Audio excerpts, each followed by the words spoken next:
The Ethiopian government and Tigrayan forces have established a telephone hotline to help maintain a ceasefire struck last week. In a meeting held at the Moran Centre right here in Nairobi and chaired by former Presidents Olusegun, Obasanjo and Uhuru Kenyatta, the commanders of the forces were tasked with providing the modalities of implementing the agreement. Retired President Uhuru Kenyatta joined the AU High Representative for the Horn of Africa and former Nigerian President Olusegun Obasanjo for talks on the implementation of the cessation of hostilities agreement between the government of Ethiopia and the Tigray People's Liberation Front. The meeting, convened by the African Union Commission, brought together Ethiopia's Chief of General Staff, Field Marshal Birhanu Jula, and the Tigray Defense Forces Commander-in-Chief, Lieutenant General Tadesse Werede, who are mandated with providing the modalities for ending the war and ensuring a return to normalcy in Tigray region. In the agreement, we have left a lot for the field commanders to achieve and to attain. Between them, they have exchanged hotline by which they can call themselves if anything is happening.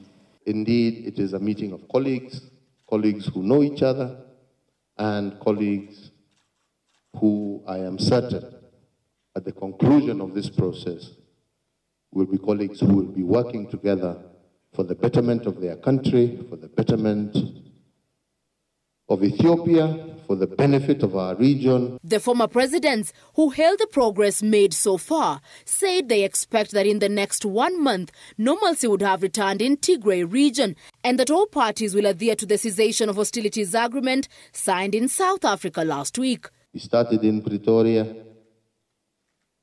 We are inching our way closer. We are now in Nairobi. We are very hopeful next time we'll be in Mekele for our meeting and ultimately celebrate together in Addis Ababa. The Ethiopian government has committed to abide by the terms of the agreement, urging the military commanders to hasten the process of silencing the guns and facilitate smooth transportation of food and medications to the affected areas. We are only waiting the generals in Masha to tell us that all the air and the land is clear, both to drive and also land.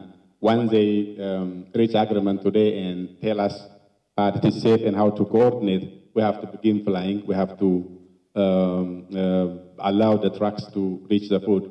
It shouldn't take us days since they agreed. On their part, TPLF want the military commanders to ensure that the modalities agreed on will ensure lasting peace and that no party will renege on their pledges. We have people starving. We have people displaced. We are talking about millions of people. They need to go back home.